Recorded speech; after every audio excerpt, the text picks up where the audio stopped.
Would the people right at the back please come to that centre microphone? In the meantime, over here, yes. Quite some time ago, you said that life was very much like driving a car, but only being able to look into the rear vision mirror. After you've gone, who's going to drive the bus? I made a strange discovery about the rearview mirror, having accused a lot of people of living in the rearview mirror and having meant by that that they were out of date, that they were 19th century minds. I then took another look into the rearview mirror on my own. I was not criticized. I did this on my own. And I discovered, somewhat to my surprise, that when you look in the rearview mirror, you do not see what has gone past. You see what is coming. And the rearview mirror is the foreseeable future. It is not the past at all. The title, the phrase rearview mirror, appears to distort the situation. Most people think of it instinctively from the sound of the phrase, it must be the past. In terms of media, of course, the thing that is occupying the foreground in terms of the rearview mirror is nostalgia. Nostalgia is the name of the game in every part of our world today, including the program Roots. But nostalgia is not, well, it's a kind of rearview mirror if you like, but it's also the shape of things to come. When people have been stripped of their private identities, they develop huge nostalgia. And nostalgia for the jeans and Levi's of the young today are nostalgia for granddad's overalls. His work clothes have now become the latest costume. But this is a rather mysterious thing. The costumes worn by the young, the fashionable costumes, are really very old hat and nostalgic. And someone called it international motley. That the costumes worn by the young today are a kind of international motley or clown costume. And paradoxically, the clown is a person with a grievance. His role in medieval society was to be the voice of grievance. The clown's job was to tell the emperor or tell the royalty exactly what was wrong with the society. He often lost his head in the process. But the clown, the international motley of our time, the clown is trying to tell us his grievance. The beards and the hairdos and the costumes of the young are a manifestation of grievance and anger. You've heard about the streakers, a kind of manifestation of anger about the lack of jobs and goals in our world. In America, we call them passing fannies, but I understand it has a different meaning here. It's more restrictive, yes. Yes. Professor, I'm asking this question, which I think is very relevant for people today who are looking for an identity, who are searching for a kind of responsible attitude towards the media. Since in the 20th century we're so conditioned, hemmed in by the media, should we be teaching our children what value judgments they should really make concerning different programs they should watch on TV or different programs they should listen on the radio as part of their development of achieving adult maturity? Answer is yes. But one of the peculiarities of electric speed is that it pushes all the unconscious factors up into consciousness.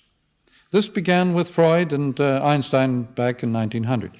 But the hidden aspects of the media are the things that should be taught because they have an irresistible force when invisible.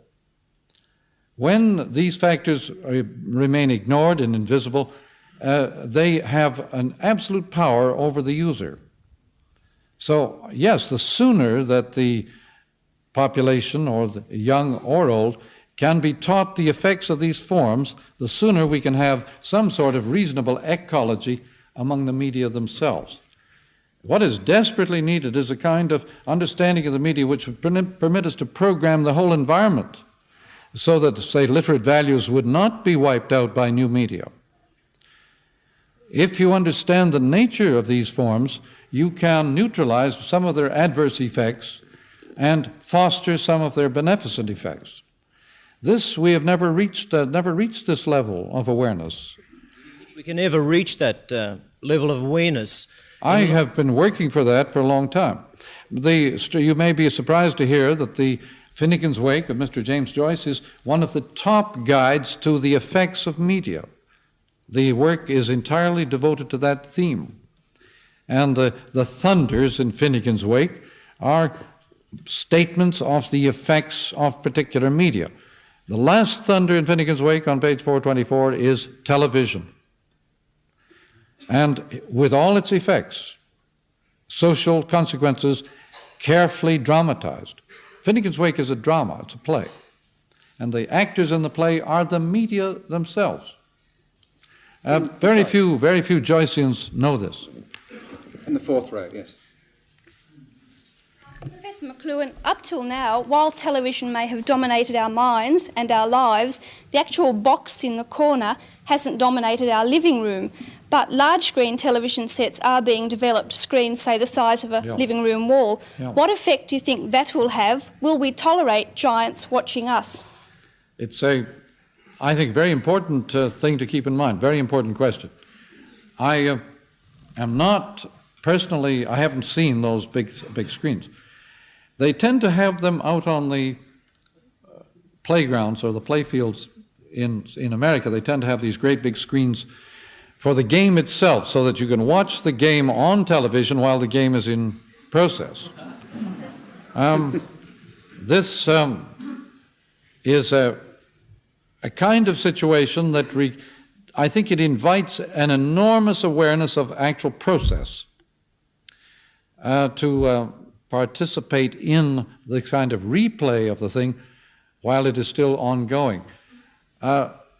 Participation in replay is a form of pattern recognition that is new in the media and has, I'd say, rather large consequences, mostly cognitive, mostly consequences that will affect our nature of our cognition and awareness, and I would think entirely in the direction of extreme self-awareness. I once asked a famous quarterback in American football on television, once asked him what the effect of the instant replay had been on the game of football. And he said, "We have now to play the game in such a way that the audience can watch the actual process that we're performing. They're not any longer interested just in the effect of the play, they want to see the nature of the play. So they've had to open up the play on the field to enable the audience to participate more fully in the process of football play. It's an unexpected effect. I think it would be an effect that would extend also to our educational world, to the classroom. That the future of education requires that we pay much attention to the media we're employing as forms of study. Not necessarily, the hardware, merely the hardware skill in the use of cameras and of microphones, but awareness of the nature of the operation. When you said that television uses the eye as an ear, what did you mean by that? It is a phrase of Tony Schwartz in a very interesting book called The Responsive Chord. What he means literally is that the image is constituted by millions of these resonating particles. There are no pictures on television. There are no snapshots. There's no shutter. There's no camera. There is an outpouring of these small bits of information in patterns that are entirely active and dynamic. So they resonate. So he was really saying that the television image is primarily not a visual but resonating form of experience. Yes, with the glasses. No, behind you. Sorry, I had to call. No, all right. I'm sorry. You go ahead then. Too late. Professor Mcluhan, is television the ultimate medium, or is there worse to come? You've heard of the hologram? The hologram goes completely around you. Television only goes a little bit around you. The hologram is 360 degrees. But it's been anticipated by the rock music, in which you have to become just enclosed in a sound bubble. The hologram does for TV what rock does for auditory entertainment. But the hologram is technically here.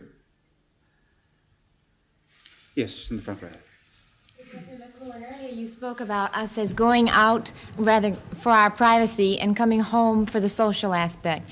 I'd like to hear you comment on that in relation to electronic man's new thirst for meditation, contemplation, mystical experience. We're being asked about the relation of this inside-outside on the life of meditation. Well, as you know, the transcendental meditation has become exceedingly popular. All forms of mystic meditation have become very popular in our television age. The East, we have gone very far to the East since television. Just as an exercise in awareness and so on, meditation has come in very big since television. I'm not sure that is good or bad at all. It just has happened. And do you think of it as a very significant event? I think of it as very significant, yes. It seems to me almost like a nostalgia for a return to that private self without going outdoors to find it. Mm-hmm. Return to an inner union with God, with yourself, which electronic man seems to need and is looking for in this way. Jane Austen, of all people, has quite a big comment on that inside-outside. She said that people go outside to be alone just to prove their inner resources, that they don't need people. We can make it alone. And that the Romantic movement was based upon this psychic development. Jane Austen has quite a bit to say about that, of all people. I was amazed to come across it in her work a few months ago. But there's another American writer, Hawthorne, who regarded this American habit of going outside to be alone as an undermining of democracy. He said, this is sheer aristocracy. This is putting on the aristocratic thing, and it is going to undermine our whole democracy. So Hawthorne regarded it with great alarm. The moralist, by the way, is always a person who never studies effects so much as studies the content of situations. Studies the figure and not the ground.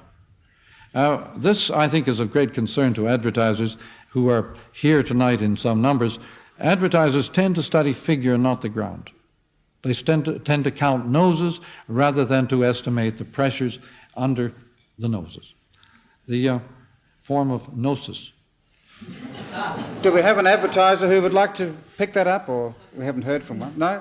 In the centre then.